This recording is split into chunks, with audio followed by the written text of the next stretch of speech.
It seems to me, results from the fact that they didn't even follow the policy that they have on paper, because they did not pursue it after they arrested this guy. A mistake, but what does it On have this to do with case, sanctuary?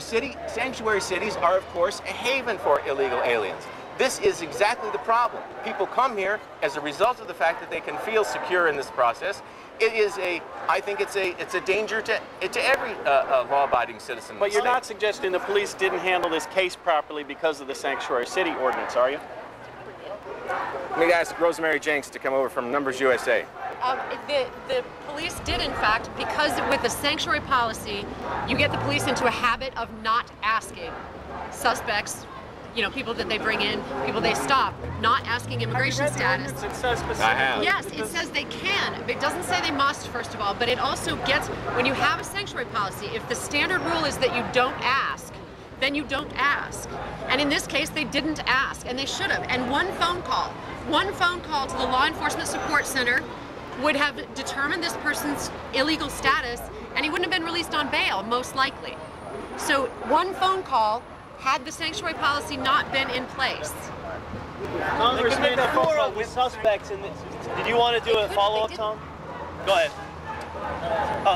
4 of the suspects, possibly 5, we know 4, are legal residents. Yeah. So, how, you know, it's been set up here, first of all, it's been set up here that all illegal immigrants are criminals, which isn't true to begin with.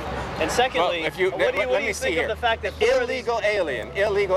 What part of that is not to commit other crimes while they're here? A lot of the people in this city, you know, come here to work hard and make a living. So how do you expect the police to go around and round up these many thousands of people? Nobody's talking about rounding up. All we're saying is that if you have a policy in place, just like the 287G plan, that allows for your police to be trained and for them to work with ICE when they come in contact with someone who's here illegally. What's so difficult about that? What's so tough about that? Well, what about the 4 suspects who are legal? Which means if he's here, yes. His residency here is conditional, he can be revoked, and yet he's going to be offered bail. What are your thoughts on that? I'm sorry about the last part. The prosecutor said Saturday that he would have the offer of bail. What do you think about that? It's incredible. It's incredible. He should be turned over to ICE immediately. If I'm not mistaken, Mr. Godinez has also been arrested, had been arrested previously, had actually been sentenced, spent 18 months, I think, or was on probation for 18 months. At that point in time, he should have been turned over to ICE. He should be turned over to ICE. They should be in custody right now of ICE. Congressman, 4 of the suspects, I'm going to repeat this, were here legally. What's your comment about that? Well, yeah, they're juveniles. Yeah, I mean, the fact is that we're not saying, and I have never said every single person who is here illegally is some heinous criminal, but they have committed a crime. They have come into this country illegally, okay? Now, when you do something else, when you're here, when you commit another crime, that's when this is supposed to kick in, and they didn't. And the people who are responsible for a sanctuary city policy have some culpability in this situation. The point of my question is the immigration status of this one suspect, Jose Carranza, is potentially is one of many relevant issues. One of many relevant issues. Don't you agree with that, or is this crime merely the result of illegal immigration? Let me ask you this: if they are in fact, as they are described in the newspaper, the principal characters in this thing, then if the government had done its job, both the city and the federal government had done its job,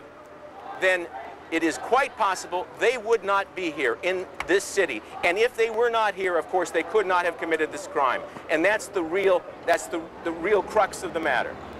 Okay, thank you very much. Thank you. Hi, Angela. How are you? I'm wondering if I can get a copy of your remarks, or if anyone is reading a copy or someone else does. Sure. Thank you very much. I greatly appreciate that. Bay Buchanan has. Do you have copies?